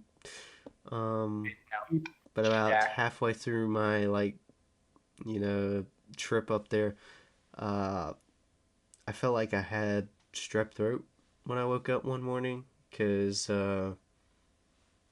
my throat just kind of got dry and I started coughing a lot. Yeah.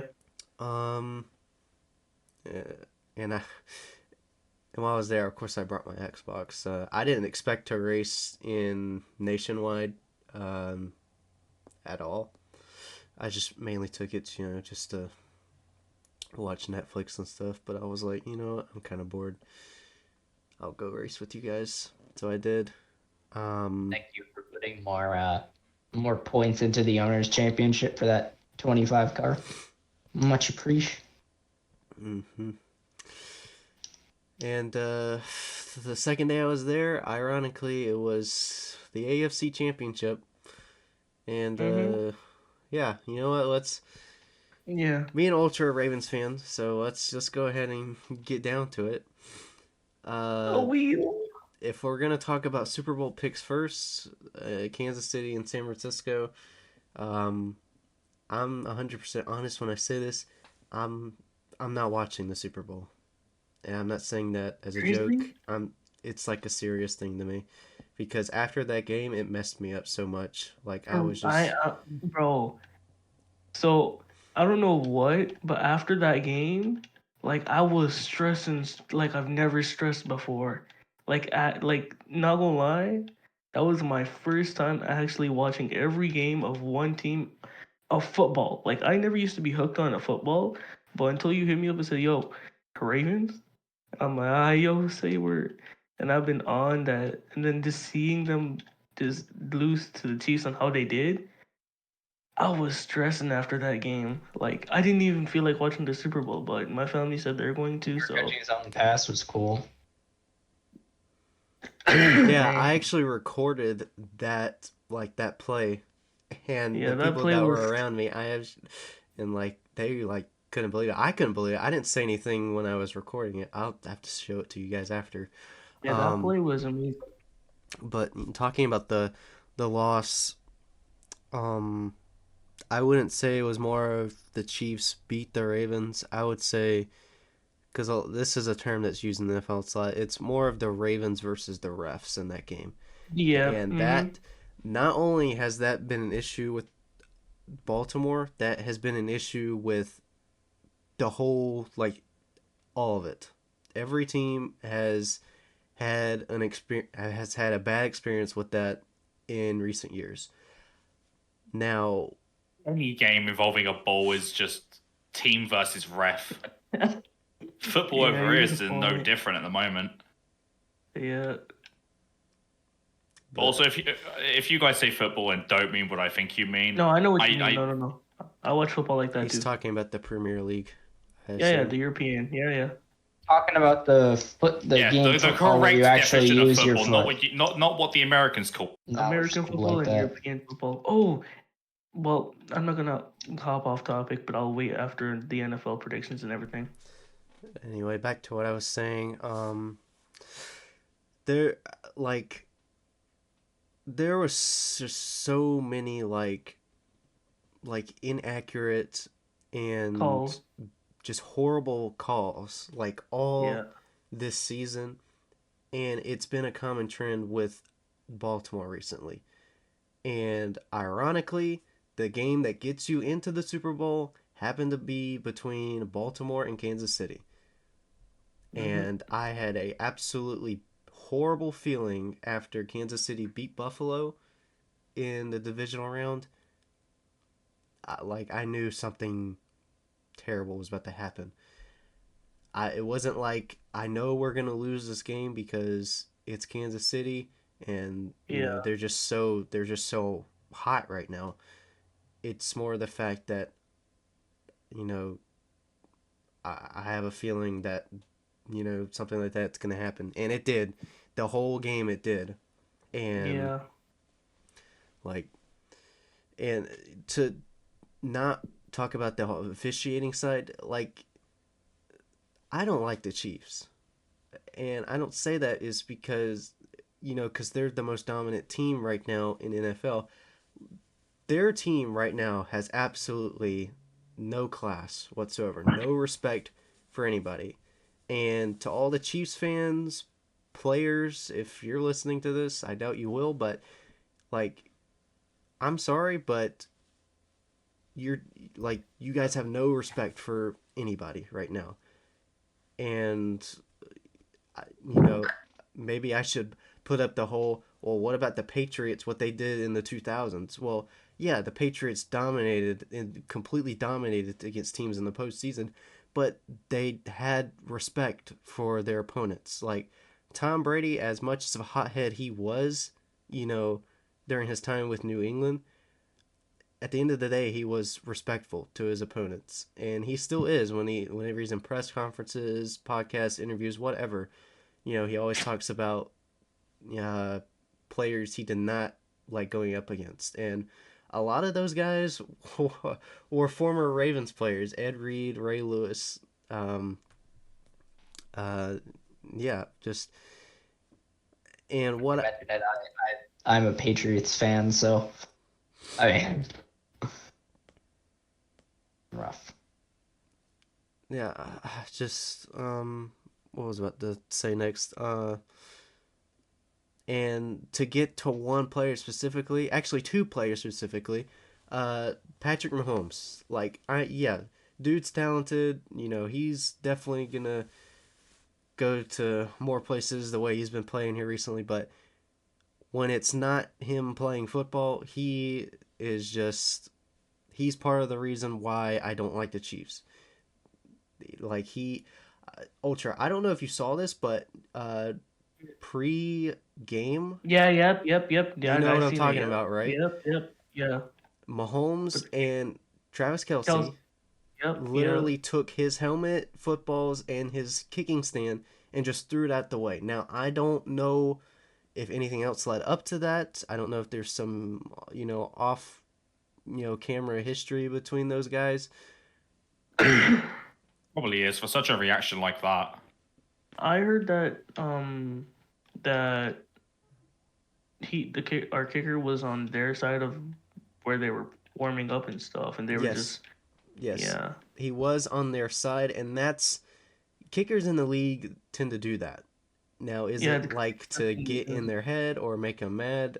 Probably, but Tucker's not that guy that would do that. Like he's a very chill dude. Like you know, he's a good guy. He's best kicker in the league. And then you have you know guys with no respect like Kelsey and Mahomes just doing stuff like that because of all they're antagonizing all these players just because obviously everyone knows about the whole Taylor Swift deal and all that. Mm. Let's Just just not bring her up, please. it upsets me to be from the region that she's from. Well, even if it's still something we kind of have to because it's main topic right now, and although we kind of have to put up for it, I think one thing that we need to stop doing is saying that Taylor Swift is the whole reason for the entire NFL script or whatever. I mean, it's a big name. You're always gonna get that. It's a little annoying, but man, when you have Taylor Swift now going to the Super Bowl, that's going to boost ratings. And how all those calls were missed in the AFC Championship game last week, it's like it raises a lot of exclamation marks. Like, Awareness to people that watch the game a lot. yeah, but I don't even know if Taylor's gonna be in the at the Super Bowl because obviously Why is she's she gonna be even in there? Japan. Like, Well, she's dating Travis Kelsey, ain't he's it? dating Travis Kelsey. Yeah. It's not even like a publicity stunt. It's like a genuine relationship. And not even just that. I don't even think she's going to be at the Super Bowl. Or at least if she is, she's not going to be there for long. Because, no, she's going on tour in Japan. Yeah, I know. But apparently... good, go do one. Get her out of it. I remember seeing somewhere that apparently they're getting her some plane to someplace quick. I forgot what they said exactly. This was like a couple weeks ago. Put her in a Concorde. She's not going to be able to do all that and get to the stadium, get to the booth. Even if they put her in a Concorde, there's doubt the Concorde would last. Let's be honest, the Concorde's history is not a good one. But I hate to interrupt here, but I'm gonna dip. okay. I'll this concludes Razor on the podcast. I will be back for the next episode. All right, man. All right, man. Well, thanks for putting your input in. And Yeah, no problem. Yeah, it was fun. Easy, bro. Have a good night. All right, yeah, y'all have a great night. Bye. And there goes Get one. our last few opinions out and wrap this up because it is getting late. Yeah. But I know I'm kind of rambling along here, but again, one last time, Chiefs fans, I'm sorry, but your team is trash. Whether you're a Taylor Swift fan, Kelsey fan, Mahomes fan, Chiefs fan, I don't care. Like, you guys have no like class. Like, you just nobody likes you. Like, and I don't. I don't care. Whatever you throw back at me, I don't care. And I'm not upset just because we lost in the AFC Championship game. I'm upset that because I'm a I'm a conspiracy theorist. I like to think of a lot of stuff and Speculate. kind of put it in. Uh, I was one example from the past. The whole Abu Dhabi 2021 incident. I was very heated about Oh, that, Oh man, I was I'm and just gonna go and say, Baku is the reason why he lost the championship. I don't give a damn what anyone says. What? Just because he locked up into turn Yeah. one? Right. I just want to point out, had the season followed out as it did, and he won Baku, he would have still gotten the championship because Verstappen had crashed out at Baku. Did Hamilton not score points at Baku? No, he locked up and came last. Wait, he retired. Hamilton locked up on the final restart because he hit the magic. Yeah, I know that. Damn. Had you he can also not then locked say that up about and Silverstone. But You can also say that about Silverstone on how if Max Verstappen stayed in that race, obviously didn't get taken out by LH. I mean, he didn't get. then also would have. Yeah, he very much got taken out by Luke. Well, Hamilton was there also. I mean, yeah, that's a whole controversy for another day. But at the end of the day, it was still I'd love to hear driver JJ's hit input other on driver.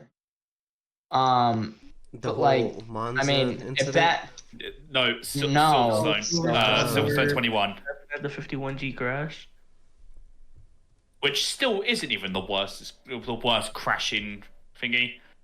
I think a lot of people also don't understand G rating and G force, two different things. Robert Kubica had even like a 70G crash at Canada, let's be honest.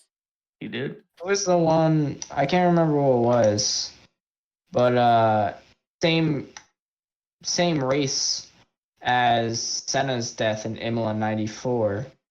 I can't remember who it was, but they like hopped over and then went straight into those barriers. It's a very popular F1 crash. That was like 90 something.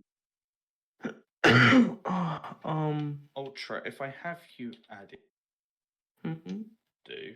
I think we should kind of stay in football and wrap this wrap this up because Nah. Razor, you or not Football's Razor, just not Yoshi, you are I'm going to probably say dying right now as it is 4 a.m. Dude, I've had like 4 beers, I'm good. hey, he's clubbing at home. I've had the And now you're in Devon's shoes. Thanks. But anyway, everyone kind of knows, and to everyone that's listening knows what I'm getting with this. I think that the NFL, like, no matter what in sports, you're going to have favoritism, whether it's the slightest or just 100% favoritism. We're all human beings. Like, we all are going to pick something over the other, whether, we want to keep it dead even. That's just how it is. I mean, we all make mistakes, but like you're not gonna have a lot of people, respecting the league and all these teams to having something like that just happened. You got literally the one who's been, boosting your viewership, boosting ratings, and now she and all those other people are now potentially are about to win this whole thing. Like it's something like we don't want as football fans and or sports fans everywhere. I can say that for everyone that's a sports fan. But anyway, like I said, I'm not gonna watch Super Bowl. Like no matter what's gonna happen, whether it's just gonna be like a 5 overtime game, I'm not watching it. But Nyx, Ultra, Sam, if you want to join in on it, who do you guys have for the big game? What the who? What now? Nick The here. refs. I'm going for Purdy. Purdy, save us all, please. Wait for the refs. Nyx, I think the refs are gonna win the Super I Bowl. would just like you to think who you have just asked and what that question was. I said, Sam, if you want to put your input on it, because I know you said pre-episode like you knew nothing about American sports really. So I just you knew about the whole No, Taylor I just Swift don't stuff. care for it. Ah, okay, all right. But yeah, I'm going for, obviously for San Francisco. So Yeah, I can say the same for I'm rooting everybody. for the Niners. I'm rooting for the Niners because Chiefs. I hate Patrick Mahomes and I hate his wife. Uh, yeah, broke I really do. I mean, in Jacksonville, Holmes is just a or not in Jacksonville, in Miami, not too long ago, and she just completely outlashed at people just asking Patrick, who is beside her, for a photograph. And it was only like 4 or 5 people too. It wasn't even like a big crowd. Just outlashed at him. She does it on Twitter. She does it in person. She's kind of a, she's one of those people, and so is Patrick. He kind of just puts on a face just to look good, and it's like that for a lot of professional sports players. They have to put on a face and look good for the press, but it's really fake when you're one of the biggest names. It leaves a sour taste in your mouth. So I have one more question, but it's not related to football. Well, American football, but it's related to European football. JJ, I know you watch European football, right? I don't watch it like on the regular, but Yeah, occasionally here if and I there. do happen to get up good in the morning, because the only game I've watched in full was the Spurs and Yeah. Man United. That was it. So, what are your thoughts on FIFA coming to North America? Um, I think the Boston Celtics are going to go to the. I think Boston Celtics are gonna win the Premier League. I'm just What? fucking with you. My head hurt. I'm just like I gotta say the most outlandish thing here. Gotta I speak don't of know sports. if that I'll let should you be guys finish, offensive in some way, or the Exactly. fact that we should hang you from a tree Okay. it's for the your fact. ankles. I don't Like, think it's the fact that the Celtics are a basketball team. It's the fact that Celtics is an Irish thing, and I know that the Irish and English people don't get along very good. there's like a 6 year, there's Oh, like a caught my drift. 600-year conflict there. Yes. I couldn't imagine why. But no, I'm gonna be going to a couple FIFA games because there's a field a couple hours away from me, BMO Field, that MLS players play in it, so they're gonna be playing I'm that. gonna go out and talk about multiple other sports. We obviously have F1's Drive to Survive and NASCAR's Full Don't Speed now. even Drive to Survive. Yeah. Can do one. I'm not Well, watching that. I'm I'll more be just here. saying we have those. We have NASCAR Full Speed now. Did you guys see that the Red Sox are going to have their little Netflix documentary now? I'm hyped for that too now. Because they like to spend their money on players who will give them even more money rather than. It's been a long struggle for Boston. And they're doing literally nothing to fix it. But yeah. I'm trying to get back into the MLB. I'm a Yankees fan, but like obviously I'm not gonna sit down and watch every single game of the season. Home team. Ew. I nearly just threw up in my own mouth because of that. 8 ball caps.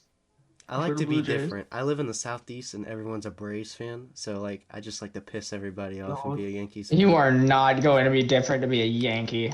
Like everybody in my family is a Steelers and Eagles fan, and who do the Steelers not like? Who are the anti-Pittsburgh Steelers? The Ravens. The Patriots. And not only that, my favorite color is purple, so that's why I picked them. I would have never guessed. Yeah, I think you guys have generally made my brain hurt just by talking about the Super Bowl. You're welcome. Love you. It's hard to think about that the Chiefs are about to. It's just confusing to think about. Yeah, the Chiefs are one win away from ruining the sport. That's one thing. Like, 30 of my friends are Chiefs fans. I'm like, yo, they're all on me for the goddamn win on Ravens since they know I'm Ravens fan. At least I got one homie that's a 49ers fan. Hell, Hmm? dude, I kind of like living down in the South and being a Patriots fan because down here hates the Patriots. They hate Tom Brady, and they started meat riding him when he went. But also with me living around the Jacksonville area, and everyone around me being a Jacksonville Jaguars fan, beating them in the, I believe it's the NFC Championship to make it into the Super Bowl. That was fun back in like 2018, being right underneath Georgia and having the whole 28-3 comeback. That was fun. Then recently in the past 2 years, the Miami Dolphins getting good. Smack about the Miami Dolphins, and then now getting absolutely rocked by them. That was not fun. Everyone hating Tom Brady and hating me, and everyone was like, "Oh yeah, Tom Brady's so good." That was fun. Florida versus New England Patriots is a fun pastime of mine. So My brain, I can't keep up. Well, to Jesus. save Sam's brain here so he can have an appearance Yeah. on the next episode. For brain. episode 2, the plan was to have, you know, to have either this episode be next week, after Mhm. or just before the Daytona 500, or to have it after. And I didn't want to keep us waiting too long because I knew we were excited about this, so that's why I just put it here. And for episode 2, won't be until 2 weeks time. Obviously, because I'm sure most of us are gonna watch the qualifying and dual races for 100%. that weeknight. So, yeah. So it'll be a little while before we get ready for a second episode, but maybe we'll see what kind of pops up in the Forza and IRL news. So, yeah. So this took a little bit longer than I was expecting, but yeah, I definitely did have a lot of fun with this, and hopefully we'll have more people from the team show up, and maybe we'll have some special guests coming on for some bits. But yeah. Anyway, Like Aaron Rodgers. We're gonna get Aaron Rodgers on the podcast. We're getting Aaron Rodgers? No. Aw. No. Can we get No, he's too LeBron? busy The ruining his sarcasm career went at the Jets. straight over Ultra's Can we head. I know, I'm just messing with him. Can we get LeBron? So, for those that would like to keep in touch with us on a day-to-day basis, make sure you join our Discord server, which is in the link the description, as well as follow us both on Twitter, X, or Instagram, so you get more racing highlights and notifications on what we're doing around Forza and other stuff. And as always, I am the RZX JJ Reds. I'm joined with Nyx, Ultra, Yoshi, and Razor, who left a few minutes ago. And we're going to sign out here. And yeah, make sure you use code RZX for 10% off for Rogue Energy and Ice T Aesthetics. Links in the description.